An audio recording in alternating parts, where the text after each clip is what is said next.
নমস্কার, কেমন আছেন সবাই? বৈশাখী অ্যান্ড অন লাইফস্টাইলে আপনাদের অনেক অনেক ওয়েলকাম জানাচ্ছি। আশা করি আজকের ভিডিওটা আপনাদের খুব ভালো লাগবে। তো গরমকাল পড়ে গেছে আর এখন তো চৈত্র মাস, কম বেশি সবার বাড়িতে এই নিমপাতা ভাজা খেয়ে থাকি আমরা।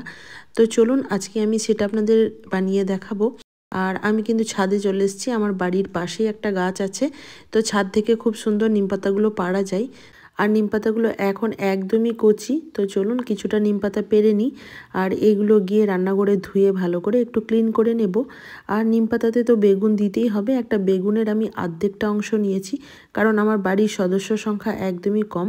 আমরা দুজন, মানে আমি আর আমার শাশুড়ি মা, তো মা একটু কমই খান, শুধুমাত্র নিজের জন্যই বলতে পারেন। তো এখন আমি ভালোভাবে নিমপাতাগুলো ধুয়ে পরিষ্কার করে দেখুন কড়াইয়ের মধ্যে নিমপাতাগুলোকে আগে একটু ভেজে নিচ্ছি। আর কোনো প্রকার তেল দিইনি, তেল ছাড়াই আমি কিন্তু পাতাগুলো একটু শুকনো করে নিয়েছি। এবার দিয়ে দিলাম 3 চামচ মতো সরিষার তেল, আর তার মধ্যে দিয়ে দিলাম কেটে রাখা বেগুনের টুকরোগুলো। তো হাফ অংশ বেগুন নিয়েছি, এবার লবণ আর হলুদ দিয়ে একটু ঢাকা চাপা দিয়ে বেগুনগুলো সেদ্ধ হওয়ার অপেক্ষায়, বেগুনটা সেদ্ধ হয়ে গেলে যে নিমপাতাটা আমি ভেজে রাখলাম আগের থেকে সেটা দিয়ে দেব। নিমপাতাটা একটু মুচমুচে করে ভেজে নেওয়ার চেষ্টা করেছি, বাট একদমই কচি যেহেতু নিমপাতাগুলো, তাই খুব একটা বেশি ভাজিনি, তাহলে এর গুণাগুণ সবটাই নষ্ট হয়ে যাবে।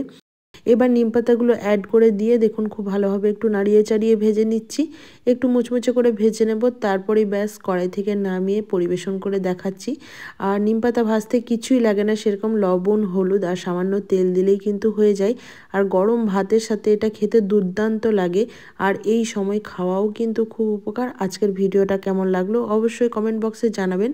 ভালো লাগলে লাইক, কমেন্ট, শেয়ার এবং সাবস্ক্রাইব করে পাশে থাকবেন।